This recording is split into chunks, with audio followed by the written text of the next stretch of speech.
లోకా సమస్త సుఖినో భవంతు అని చెప్పుకుంటాం కదా. అందరము బాగుండాలి, మనము బాగుండాలి. మన ఒక్కరివే పంచపక్ష పరమాణాలతో ఉంటే, ఎదుటివాడు పేదరికంగా ఉంటే మనసు ఉంటుందా కదా.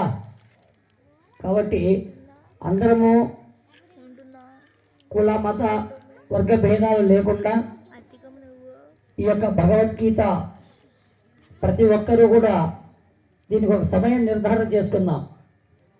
వీలైనంత వరకు ప్రతిరోజు రాత్రి 7:30 నుండి 8 గంటలు, అంటే ఒక అర్ధగంట దేవాలయంలో ఈ భగవద్గీత కార్యక్రమాన్ని కూడా మనం ఏర్పాటు చేసుకుందాం. కాబట్టి కేవలం ఇక్కడ స్త్రీలే కాదు, పురుషులు, పెద్దలు, పిల్లలు ప్రతి ఒక్కరు కూడా. గతంలో నేను ఒక మాట చెప్తాను, ప్రతి శుక్రవారము సోమవారం భజన కార్యక్రమము, తర్వాత ప్రతిరోజు భగవద్గీత, శివపురాణం, ఏదో ఒక పురాణ కాలక్షేపణ దేవాలయంలో జరగాలి. అదేవిధంగా ప్రతిరోజు ఒక అర్ధగంట పిల్లలను పంపిస్తే కూడా వాళ్ళకు శ్లోకాలు వివిధ రకాలన్నిటి కూడా చెప్పుకుందామని చెప్పుకున్నాం. కాబట్టి ఈరోజు కూడా భగవంతుడు అందరికీ మంచి ఆయుష్ ఆరోగ్యాన్ని ప్రసాదిస్తాడు. కాబట్టి రేపటి నుండి కూడా అదే సంకల్పంలో చేద్దామని నా మనవి. చేద్దామంటారా వద్దంటారా? ప్రతిరోజు గుడికి వచ్చేవాళ్ళు చేయొచ్చండి, ఎత్తారు, ఎందుకంటే పనులు ఎక్కువ ఉంటాయి కాబట్టి. కనీసం ప్రతి శుక్రవారం వచ్చేవాళ్ళు చెప్పండి, స్త్రీలైనా పురుషులైనా. అక్కడికి కొన్ని చేతులు పైకి రావు, సగంలోనే ఉన్నాయి, అంటే వస్తామో లేమో తెలియదు. కొన్ని 15 రోజులకు ప్రతి పౌర్ణానికన్నా వద్దామా? అది కూడా కష్టమే. 20 సంవత్సరాల నుండి కూడా తప్పిస్తున్నా. ఒక్కసారి మీకు నమస్కారం కాదు, చేతులెక్కి మొక్కుతున్నాను. మన దేవాలయం యొక్క దుస్థితి పరిస్థితి చూడండి. ఇష్టదేవత, కులదేవత, గ్రామ దేవత, ఇష్టమైనటువంటి దేవుడు ఇంట్లోనే ఉంటాడు. వీధిలో ఉన్నటువంటి అమ్మవారిని ఇచ్చిపెట్టి ఎక్కడో సాయిబాబా దేవాలయాన్ని ఎక్కడెక్కడో పని మొక్కుతున్నాం. కొంచెమన్నా మనకు ఇప్పటికన్నా కూడా మీరు వస్తారా లేకపోతే పెద్దల సమక్షంలో అడిగితే, కనీసం మేము రోజు వస్తాము, 15 రోజులకు వస్తాం, వారానికి వస్తామని కూడా చేతులు ఎత్తలేని పరిస్థితిలో మనం ఉన్నాం. ఇంత గొప్ప పాలన తీసుకొచ్చి ఇంత కష్టపడి ఇంటిని దగ్గర డబ్బులు వసూలు చేసుకొని భగవద్గీత పుస్తకాలు తీసుకుని అందరినీ, నాకు ఒక చిన్న సందేహం ఉన్నది, కనీసం 20 కుర్చీలలో నిండుతాయా లేదా అని. 75 తెచ్చినాం, సరిపోలేదు. మళ్ళీ 30 తెచ్చాం, 100 మంది, అంటే అనుకున్న సంఖ్య పూర్తయింది. కానీ చప్పట్లతో తృప్తి చెందలే నేను. మరి చప్పట్లు కొట్టి తృప్తి చెందదు. కానీ దేవాలయానికి ఎంతమంది వస్తారంటే కూడా తెలియని స్థితి. కనీసం ఇప్పుడన్నా చెప్తారా వాళ్ళ ముందు నా గౌరవ మర్యాదకు?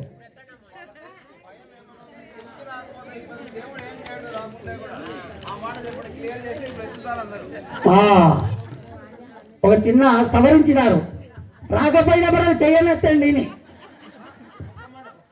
అలా కాదండి, మనకేమంటే ఒక భయం ఉంటుంది. దేవుడికి ఏదన్నా మనం చెప్పేసి అది చేయకపోతే మనకి ఏమైనా ఇబ్బంది అవుతుందా? ఆ ఇబ్బంది దేవుడు ఏం చేయడం మాట చేసేవాడు దెయ్యము, దేవుడు చేయడు.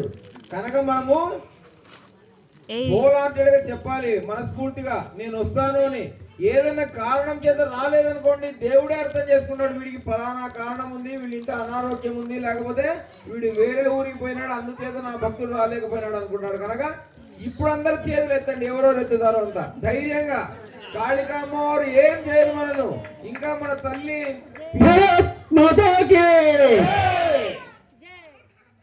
ఇప్పుడు తృప్తికరం అనిపిస్తుందా? సార్ చెప్పినంత మాత్రమే కాదు, మీరు రోజు పాటించే తర్వాత ఆలోచిద్దాం. ఒక్కసారి ఆలోచించండి.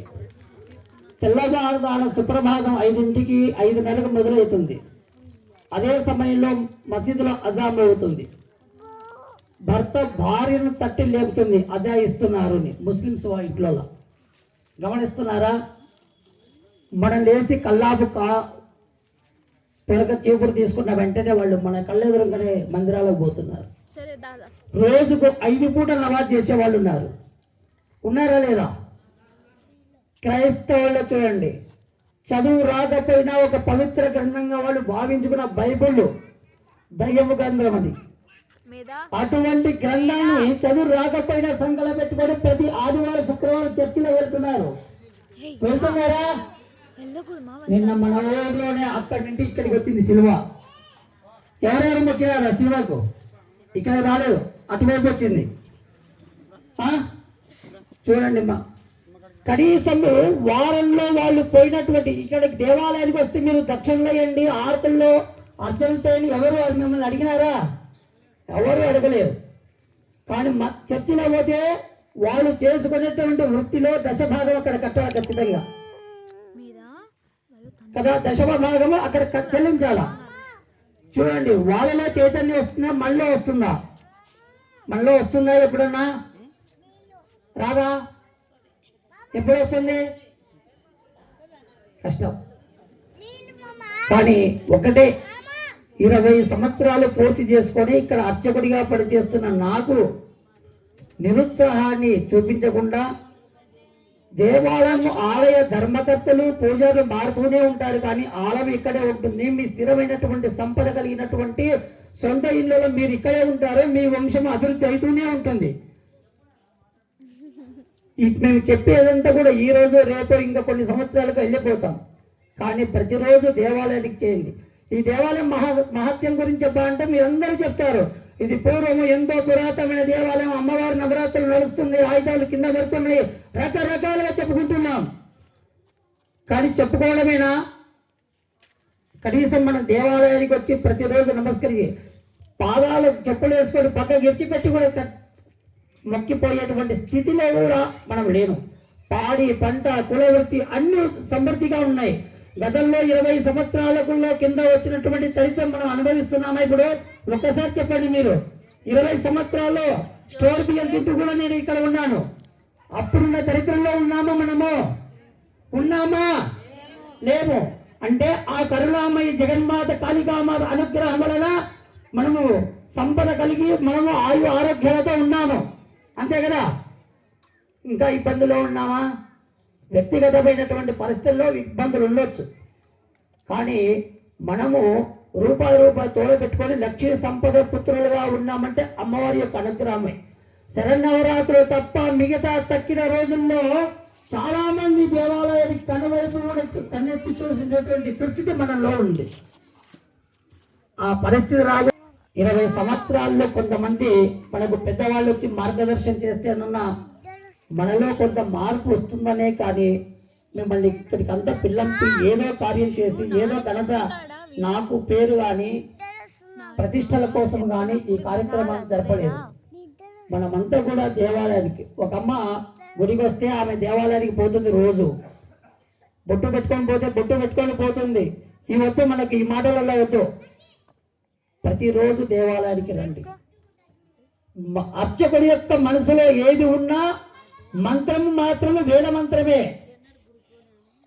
శతమానం భవతి అనేటువంటిది అర్చకుడు పలికినది కాదు, భగవంతుడి యొక్క వేద మంత్రాలు ఆ నోటింటో అతని మనసులో ఏదైనా దురుద్దేశం మాటలు ఉన్నా వచ్చేటువంటి అక్షరము వేద మంత్రాల అక్షరం ఆశీర్వచనమే మీకు శుభప్రదం ఉంటుంది. నాకంటూ ఇక్కడ ఎవరు శత్రుత్వము లేదు, అసూయ ద్వేషాలు లేవు. అలాంటి వారింటి వెంటి అలా మీరు ఏదో అలా అనుకున్నా కూడా ఆ ఇంటికి ఏమైతే కాఫీ తాగిచ్చేవాడిని కదా. కాబట్టి అందరము వసుదైక కుటుంబంగా కలిసి బ్రతుకుతూ ఆలయానికి వస్తూ ఆలయ అభివృద్ధి చేస్తూ ఇంటి యొక్క వాతావరణాన్ని హిందువులుగా మనం నెలకొల్పుకుంటూ ప్రతి కార్యక్రమాన్ని విజయవంతం చేయాలని ఆశిస్తూ ఇప్పుడు చిరంజీవి దుర్గా ఒక చిన్న పద్యభాగాన్ని వినిపిస్తుంది.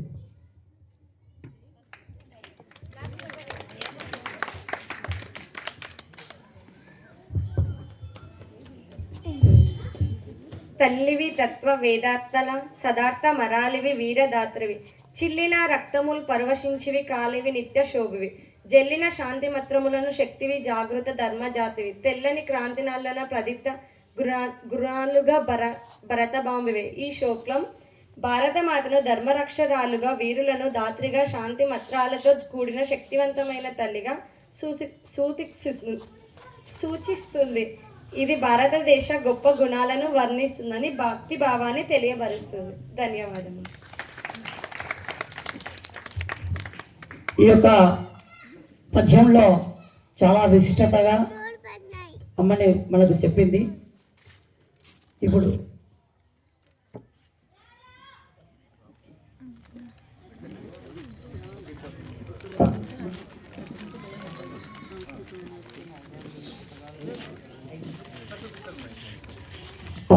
ఇప్పుడు పుస్తక వితరణ జరుగుతుంది. ప్రస్తుతానికి ఒక 5-6 మంది వస్తారు.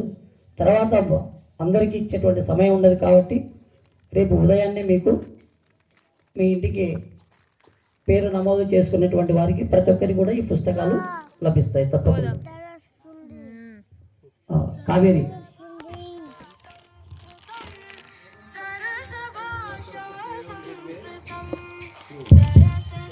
గురువు గారు ఏం చెప్పారు? రేపటి నుంచి అన్నారు. రేపటి పని మనం ఈ రోజు నుంచే చేస్తున్నాం. నేను భగవద్గీతలో ఒక శ్లోకం చెప్తాను, అందరం పలకాలి. పదాలు విడగొట్టి నిదానంగా చెప్తాను. యత్ర యోగేశ్వర కృష్ణ యత్ర పార్థో ధనుర్ధర తత్ర శ్రీ విజయోభూతి ధ్రువా నీతిర్ మతిర్మమ. సులభంగా ఉంది కదా, కొద్దిగా కలిపి చెప్తాను. ఇదే యత్ర యోగేశ్వర కృష్ణ యత్ర పార్థో ధనుర్ధర తత్ర శ్రీ విజయోభూతిర్ ధ్రువా నీతిర్ మతిర్మమ. మీకు శ్లోకం వచ్చేసింది. ఇంత సులభంగా ఉంటుంది భగవద్గీత. భగవద్గీత గురించి చెప్తూ భగవద్గీత కించిదీత గంగా జలరవ కళికాపీత అన్నారు. గంగ ఒక చుక్క బొట్టు నాలుక మీద పడినా, భగవద్గీత ఒక శ్లోకం వచ్చినా కూడా ఒక్కొక్కరి పై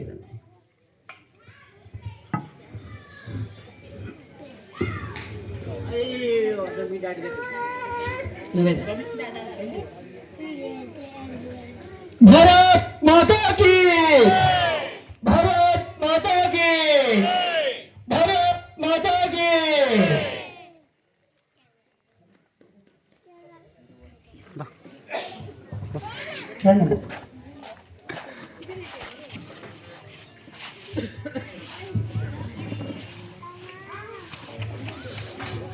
गो माता की, गो माता की, तुलसी माता की, तुलसी माता की. जय जय गीता, भगवत गीता, जय जय गीता, भगवत गीता. भारत माता की जय. ఇంటింటి మాత అంటారు. అందరూ ఏమనాలి? भगवत गीता, తులసి మాత, तुलसी माता. हाँ, ఇంటింటి మాత, तुलसी माता, ఇంటింటి మాత, तुलसी माता, ఇంటింటి గీత, तुलसी गीता, ఇంటింటి గీత. भगवत गीता.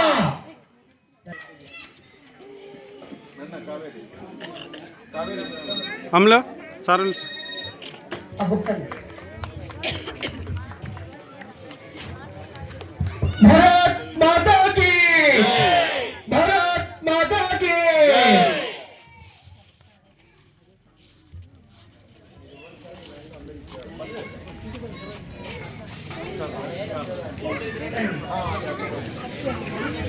దయచేసి అన్నదా భావించ అందరికీ కార్యక్రమం అంతా అల్పాహారం ఉంటుంది.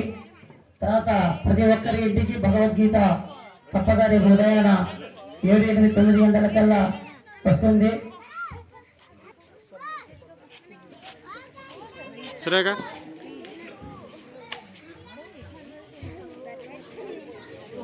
ఈ పవిత్రమైనటువంటి భగవద్గీతను మరొకసారి తెలియజేస్తూ, వృధాగా ఏదో పుస్తకాన్ని పక్కన ఎలా పడితే అలా లేకుండా చాలా పవిత్రమైనటువంటి గ్రంథాన్ని మనం 3 నెలలు సంకల్పం చేసి ఈరోజు చేతికి అందించుకుంటున్నాం కాబట్టి చాలా పవిత్రంగా చూసుకుంటారని ఆశిస్తూ ఇక్కడ ఉన్నటువంటి విశిష్ట అతిథులకు చిన్న తప్ప సన్మాన కార్యక్రమం.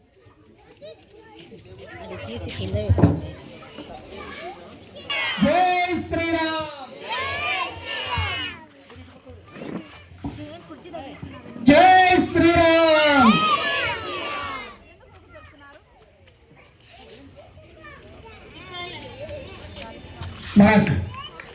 గొల్లవీధి కాళికామాత ఆశీస్సులు సార్ గారికి ఆయుర ఆరోగ్యాలు ప్రసాదించాలని కోరుతూ వారి వారి కుటుంబము క్షేమంగా ఉండాలని శ్రీమద్ భాగవత పురాణం కూడా వారికి అందజేయడం జరుగుతుంది.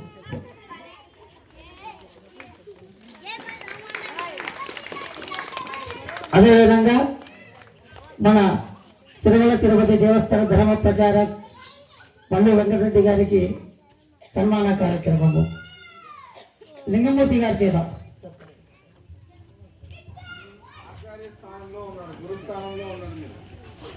లింగమూర్తి గారి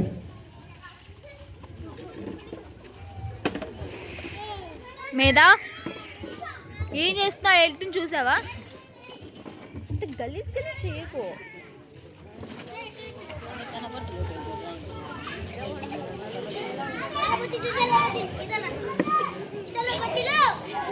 వీరి కూడా కాళికామాత ఆశీస్సులతో అడిగిన వెంటనే కాదనక ఈ కార్యక్రమానికి వచ్చేసి మనందరినీ కూడా ఆనందపరుస్తూ ఎన్నో చక్కని విషయాలు అందించిన వీరికి శ్రీమద్ భాగవతము కాళికామాత ఆలయం తరపున అందించడం జరుగుతుంది. అదేవిధంగా ప్రభుత్వ కళాశాల అధ్యాపకులు కర్నూలు వాస్తవ్యులు మార్కండయాచార్య గారికి కూడా శ్రీ మల్లికార్జున ఆచార్య వచ్చి సన్మాన కార్యక్రమం చేయవలసిందిగా కోరుచున్నాం. కర్నూలుపాటి మల్లికార్జున ఆచార్య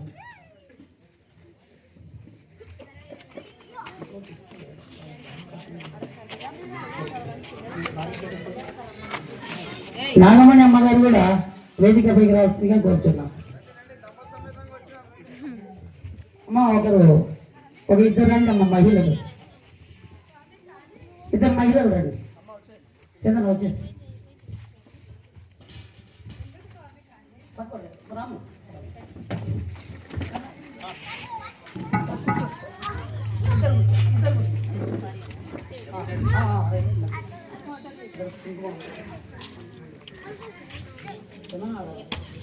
ఉంది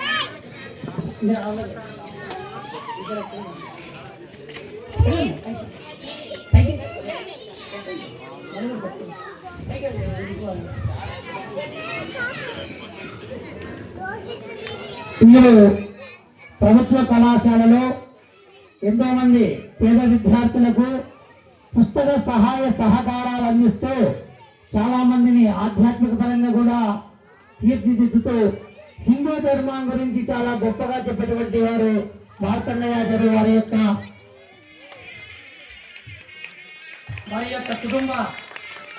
కుటుంబ సభ్యులంతా ఆరోగ్యంగా ఉండవలసిందిగా కోరుచున్నాము. తదాస్తు.